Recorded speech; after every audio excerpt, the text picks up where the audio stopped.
Hello, Des Moines. These three brilliant women who have teamed up to make this play about another brilliant woman who's no longer with us in the flesh, but certainly her legacy lives on, and her writing and humor lives on. Um, and I'm gonna be the questionnaire. I'm going to interview, but first. I'd like each of them, let's, do that, how they introduce themselves, Allison and Margaret and Pam. Just briefly, if you would, tell us, why Irma for you personally. So we'll do some why questions to start this out. So first, why Irma?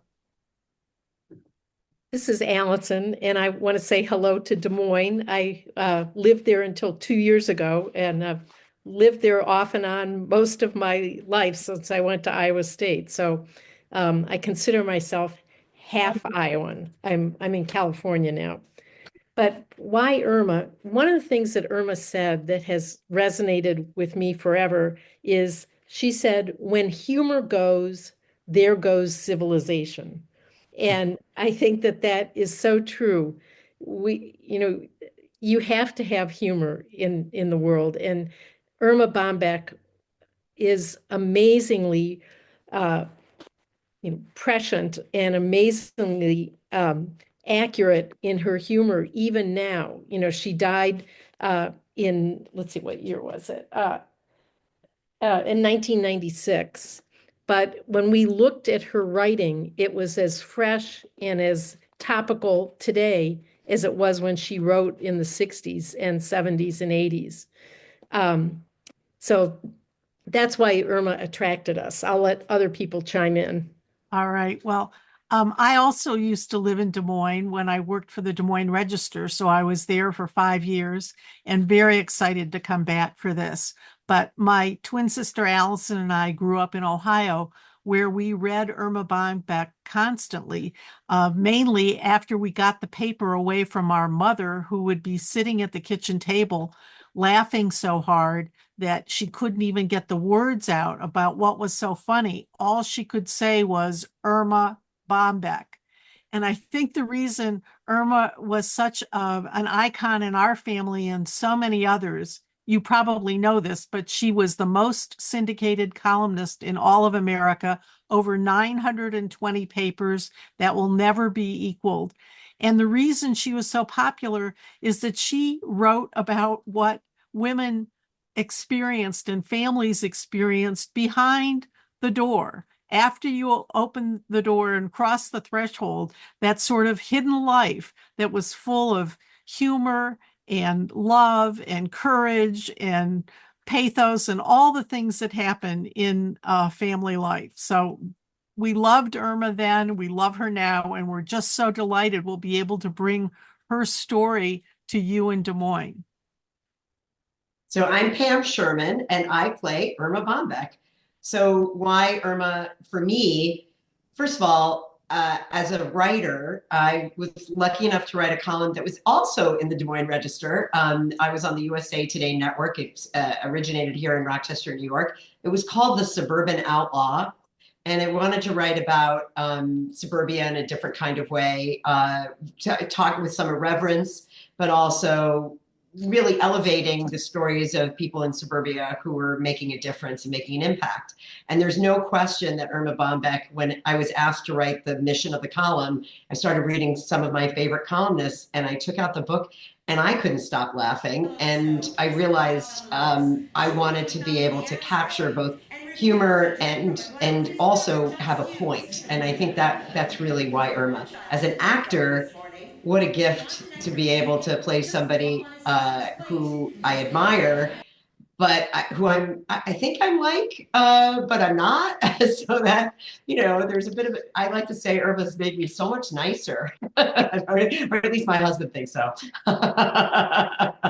So I honestly, I just admire her values, to embody her every evening and to share her story and her humor, and I think we need grace is really just a gift, and I'm so excited to be able to meet you all in Des Moines. Thank you, Pam and Peggy. Yeah, her name is Margaret, but we call it and Allison. So touched a little bit about on this, but why now? I mean, 2024. What do we think that the Des Moines audiences will find relevant and topical? And it's not a history play. So why? Maybe go Peggy, Allison, and Pam for this one.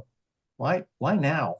We're in sort of times now that the affairs of the home don't get that much attention because we're so beset with other big issues. But really, the biggest issues we all faced are around the kitchen table, or troubles with our kids, or mishaps with our neighbors. Those are the things that keep us up at night, and also delight and charm us when things go right. And so Irma had an uncanny ability to put her finger on what people were genuinely feeling, not kind of saccharine Hallmark card, but what actually happened in homes. In fact, her longtime secretary told us that the columns that most people asked her to send them copies of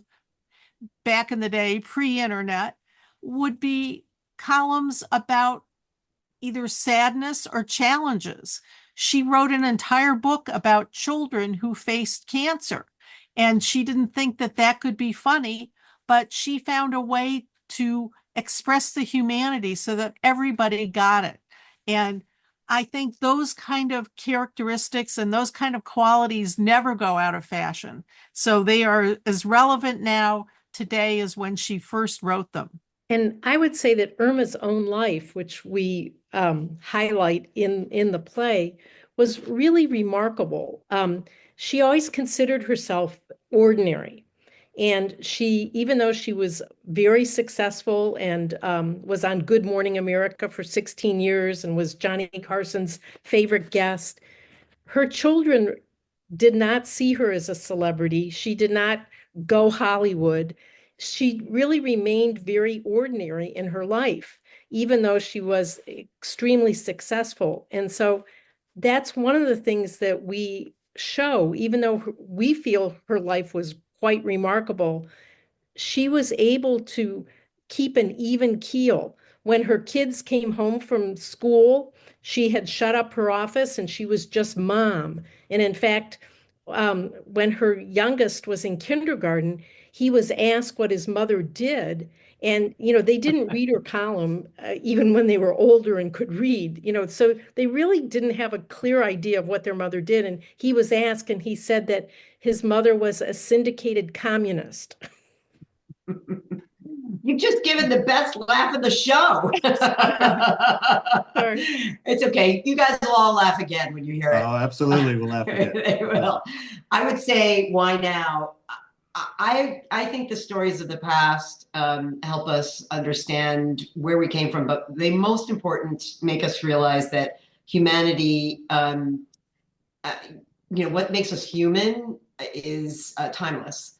And for me, why now? Obviously, I think there's aspects of Irma's story that a lot of people don't know if they don't know her. If they know her really well, that you'll learn. But I think we need to keep telling these stories to the next generation so they know they can open up an ironing board and fulfill their dreams and, have the courage to do that, and put a typewriter at it. I mean, now they'll just pull out their phone. I think the stories of dreamers have to be told over and over again. And that's absolutely timeless. Working on this, Pam, I'll start with you. What surprised you about Irma? Because you've taken her on now for a while, almost 6 years. 6 years, yeah. And, I'm like the Hal Holbrook of Irma's. They should all know. And when you were doing your research, and like, what were the surprising aspects of Irma that you found, Pam? She really, yeah, I love that she stayed at home and she cooked dinner, but she was kind of like, how did she do it all, right? That was very surprising. And I think we say that about a lot of people. Her boundless energy it's incredible. And there's whole aspects that the play doesn't even cover because it's so rich. How could you cover it all? Like, when she did a television show with Carol Burnett and she was Johnny Carson's favorite guest. So those were really fun. I got to watch those interviews. Her advocacy, she wanted to be the voice for women who didn't have a voice. As a former lawyer who has a voice, it was very inspiring to me to be able to, tell that aspect of her story. And then for me, the biggest surprise is always ironing. Well, you know that, Mark, because I had to learn how to iron. You can all chuckle at that. I don't iron. I give my husband has wrinkle-free shirt. We're married 40 years. We'll be celebrating our 40th wedding anniversary in Des Moines, Iowa. And I've never ironed one of his shirts. And yet I have to iron 3 shirts on stage. So you can all just laugh at that when you see it. Yeah, and don't look too closely. Allison, how about you? What was sort of surprising that weren't in her books necessarily, that she didn't Right. necessarily... I didn't realize until we did the research that she did not start writing professionally until she was 37 years old, when her youngest started kindergarten. And she did not have an agent or someone pushing her ahead. She really started at her local newspaper, Right. getting $3 a column. And so it was really the strength of her writing and her humor that more newspapers started, signing up. And as Peggy said, she became syndicated in more than 920 newspapers, which is, that record will never be equaled. There's never been anyone who has been that popular. And it was just a surprise to me that there was really no, team behind her or mechanism. It was all on the strength of her writing and people responding to it. I think what I was so surprised to learn is that when she did her best-selling books, because she had 16 New York Times bestsellers in addition to all of her columns, but they weren't just collections of her columns, they were entirely new books. So she did one on travel, and she did, of course, I think the title everyone remembers the most is "The Grass is Always Greener Over the Septic Tank." And she loved titles, and she had many pages of title tryouts that she was working on. But I was so surprised that in addition to keeping these killer deadlines going and keeping her family life very separate from her work life, that she was able to turn out these very popular books time and time again. So one of the things that motivated her mother was, she was a child of the Depression, and her father died at a very young age for her. She was 9 years old, and her mom, and she had to move back in with her mom's parents, and they were very, very strapped financially.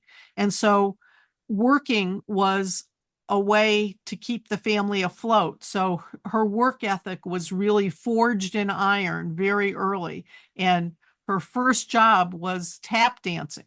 So that as a child. So On I the think radio. she tap danced on the radio. You may remember the huge popular Shirley Temple, who made tap dancing so attractive to Americans that they would even listen to it on the radio, just that whole wonderful cacophony of sound. So she started out as a child tap dancer and understood the value of what $2 meant to her family during the Depression. So I think that work ethic certainly carried over for her whole life, but that was one of the biggest surprises to me, just her volume of production. Can I comment on something you said, Peggy? Sure. Mark, Peggy, you talked about her titles. So I was so proud of myself. I have some columns that, really became very popular. one of them was My Husband's Girlfriend is a Bitch, all about his crazy relationship with our little white fluffy dog. And I was very proud of my editor for allowing that to go in, but it was something that Erma would never write. But I wrote about my family and my siblings, and I wrote a column called The Ties That Bind and Gag, and my editor let it go off. And then I was doing my research for this show, and I saw that she had a column called The Ties That Bind and Gag. Now, titles aren't copyrightable, I will say that. But I was like, wait, maybe this was in the recess of my memory. And I told them, we have to change that title. We can't use that because Irma thought of it first. I mean, it is a funny joke. The ties that bind and gag. So, Allison and Peggy, what cruel streak runs through you as writers that you wrote a one-person show that so one actress has to carry the weight of this? I'll ask you, Pam, in a moment, but like, what did you go through any process of like, oh, this has to be just Irma, or because you should maybe talk about some of your other writings as well. So, what's the start? Well, Allison, you want to start for a moment? Peggy and I had written an earlier play, also a one-woman play about the journalist Molly Ivins. And we were very aware that it is a real marathon for an actress. But we were also aware that every theater company in America has a whole group of actresses who are over 50. And by that time, the roles that are offered them are like the crazy aunt, the maid, And so we were very conscious of writing a play for an actress over the age of 50. And, actresses around the country have been really grateful and have let us know that because it's a starring role, it's a meaty role, but on the other hand, it is a lot of line length and there is no one else to depend on. You are on stage the entire time. There's no intermission. And so we're aware of that, but we also know that it's important, I think, for women over 50 to be represented on the stage, as something other than a little accessory or, comic relief. Well, we wanted to keep the focus on Irma, and we could have put in some other small characters, but there wouldn't have been enough life to them. And we felt that her story was best told by Irma because that was her profession, was to plumb the depths of her emotions and her experiences. And so we felt strongly it should simply be Irma, but it is very tough. I could never be an actress. The weight on your shoulders is enormous. So any kudos that actors get, they deserve it because the skills and the talent and the muscle memory that's required to take a stage and do 38 pages of dialogue by yourself is intimidating, to say the least. I want to reframe this for Pam, but thank you, Peggy. Thank you, Allison. And Peggy, you wouldn't have time to learn all those lines because you had to read all those books that are behind you on that bookshelf. Pam, how do you prepare for that? And you've given this a lot of thought. You've done it in various venues and stuff. And so, what's your sort of mantra about approaching this material? It's so in my bones now, right? I go for walks every day and I'm taking the dog and people think I'm talking to myself. So I put my AirPods in and I'm just doing the lines over and over again because I want to make sure that I have that. But for me, it's about the arc of the story. And I've always chunked it out that way. There's the young Irma that we get to see. And then, then as her career is launching. I mean, there really is a beautiful arc to the play that makes perfect sense to me. So that's it. I actually think, and I'm also, an attorney, so I can memorize. I used to get hired as an actor all the time in Washington, D.C. because I could memorize 60 pages of dialogue in a day. I think the harder part is getting the emotional tone right, taking my time, interacting with the audience. And I will say the final thing I want to say about this is that you're not alone. You have the beautiful direction that guides me, the unseen hand of my artistic partner, Mark Cuddy. You have the incredible, I feel very, I feel really safe with my stage manager, who is like the other, actor, making sure that the lighting is working. And then most important, you have the audience. My interaction with the audience is really, really helps, so that you never feel alone and you never feel like it's a one-person show.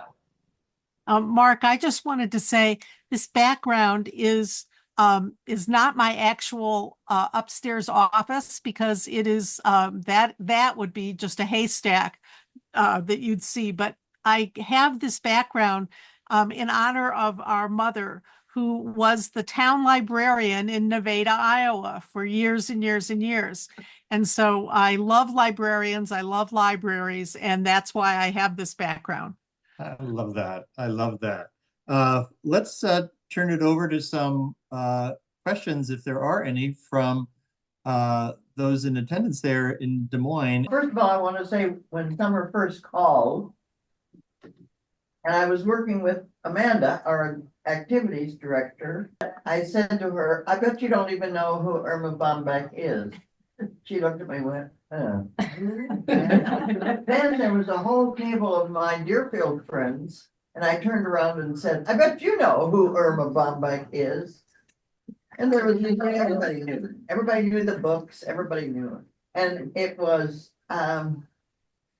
for me, I think it's, my real question is, do you do it? Have you started on the road? Are you headed out to do it in places already? And I'm curious where you're going. But the lessons of what the home was like,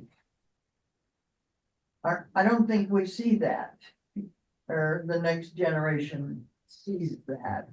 That would be one of the key things that it brings out, because you're not using a screen. You're not having the battle of sitting at your dinner table and fighting with your kids about turning off their phone. Different battles in the play. It's so interesting you say this, because we love when young people come to see the show and learn about her, and they love it because they didn't know anything about her. And I think you're right. But I think what I have found, we've done this production 7 times now, 7 times in Des Moines. There have been over 80 productions around the country of other actors. I'll let them do it. But this, we're very proud of our production, and honored that Peggy and Allison are such big supporters and have come to every one of our shows. They do let people laugh, but because I take too long to just dialing a phone. Do you remember dial phones, right? Like now you're just talking to your phone and say, Siri, call my kid. Instead, I have to dial 7, how many numbers is it? Seven numbers very slowly on a rotator phone. And my very clever director said, make them very big numbers, and there's always a laugh, even from just that, right? Yeah, and I want to let Peggy and Allison also talk about sort of audiences, and because they're multi-generational for sure.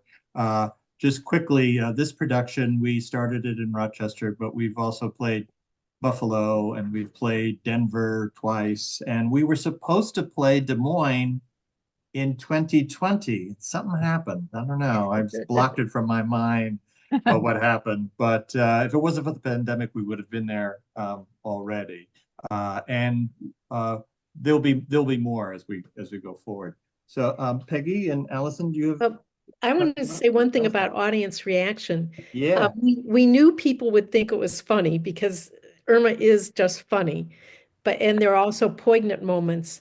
But the thing that we didn't anticipate is that men in the audience get kind of choked up at the end, because they recognize their mothers and their wives and their grandmothers. And at every performance, we see men at the end with tears in their eyes. And we had no idea that would happen. And it's pretty amazing.